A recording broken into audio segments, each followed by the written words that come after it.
अस्सलामुअलैकुम। आइए इस चौथे भाग में हम अपने सपनों के महत्व, सपनों के हिस्से, उसका जुज़ और सपनों की हकीकत क्या है, इस पे थोड़ा सा गौर करते हैं। वास्तव में सपनों का जो संबंध है, उसकी जो निस्बत है, वो तो आपके बातिन से है, वो आपके इनर से है, आपके अंदर से है। यह आपके इनर का, आपके बातिन का ये पूरा जाल है, ये उसी का पूरा ताना बाना है। इसको हम दो हिस्सों में बांट सकते हैं। एक ऐसी आंतरिक दृश्य जो कि आपके संकल्प के, आपके नियत करने के बाद प्रकट हो कि नहीं, आप ऐसा होना चाहते हो, ऐसा करना चाहते हो। और एक ऐसा आंतरिक दृश्य जो कि आपके संकल्प के बगैर प्रकट हो। मान लीजिए कि एक लेखक जो है वो लेख लिखने बैठता है, तो उसके ज़हन में केवल उसका एक उन्वान है, उसका एक शीर्षक है। उस वक्त जब उसके पास केवल एक शीर्षक मौजूद है, तो वो जो लंबा चौड़ा लेख लिखना जा रहा है, उसका कोई अंश उसके पास मौजूद नहीं, उसके ख्याल में नहीं, उसके वहम में, उसके फहम में नहीं है। ना ही उसकी क्रमबद्धता कि किस स्टेप बाय स्टेप वो अपने उस लेख को पूरा करेगा। ना ही उसका जो चरण है, उसका जो स्टेज है उसके लेख का, वो अभी उसके ख्याल में है, वो भी नहीं है उसके पास। और न ही उसका विस्तार, उसके लेख का जो पूरा लिखेगा 2 पेज, 4 पेज, 1000 शब्द, 4000 शब्द, न ही उसका विस्तार मौजूद है। ये तीनों चीज़ उसके पास मौजूद नहीं है। उसके दिमाग में एक उन्वान आया, एक विषय आया। जैसे कि मेरे हृदय में एक बात आई कि मैं सुभान मियाँ को इस बातिन के राज को बताऊं। तो ये बातिन का जो राज आया, ये एक नुक्ता है बस, जो कि ख्याल में पहले आया। उसके बाद इसमें क्या क्या आएगा, किस तरीके से स्टेप बाय स्टेप इसको अपन लिखेंगे और ये कितना लंबा चौड़ा होगा, ये सब कुछ मौजूद नहीं रहता। बस एक शीर्षक, एक आशय हमारे पास मौजूद होता है। लेकिन जैसे ही लेखक लिखने बैठता है, कलम पकड़ता है, तो लेख के अंश कि उसमें क्या क्या होना है और उसका क्रम, स्टेप बाय स्टेप, उसका स्टेप निरंतर विस्तार सहित एक्सप्लेनेशन के साथ में लेखक के दिमाग में अपने आप आने लगता है, अपने आप आने लगता है।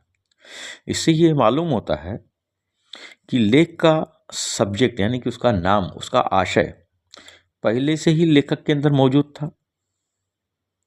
सबसे पहले लेख का आशय उसके परम चेतन में मौजूद था, यानी कि तहत शऊर में।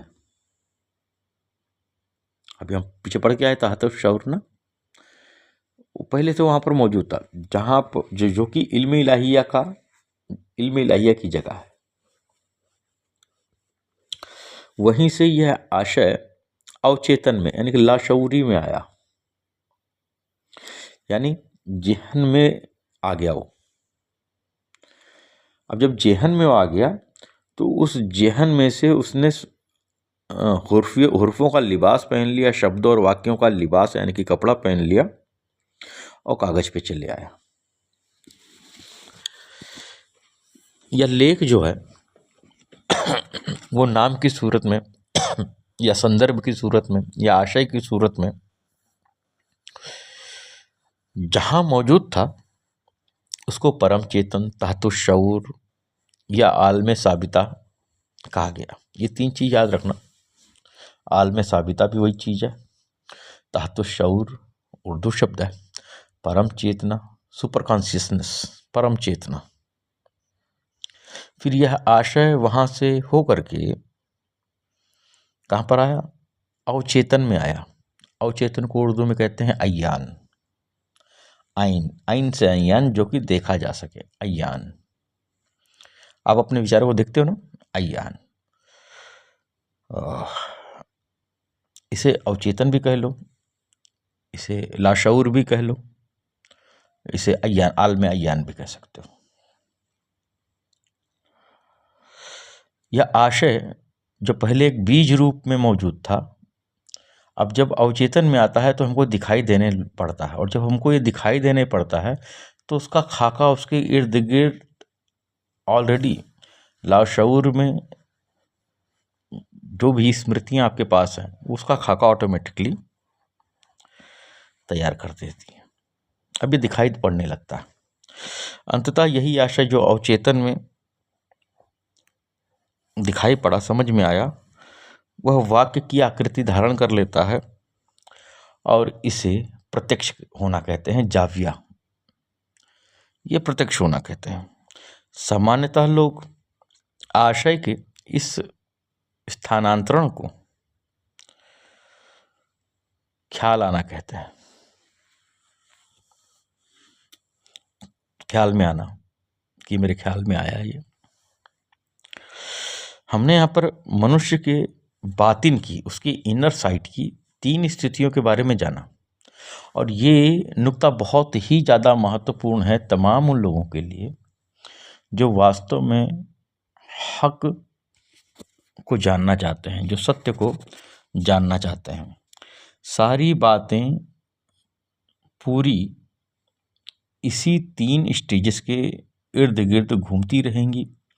बीज ये होगा, इसके ऊपर एक एक पंखुड़ी और जुड़ती रहेगी।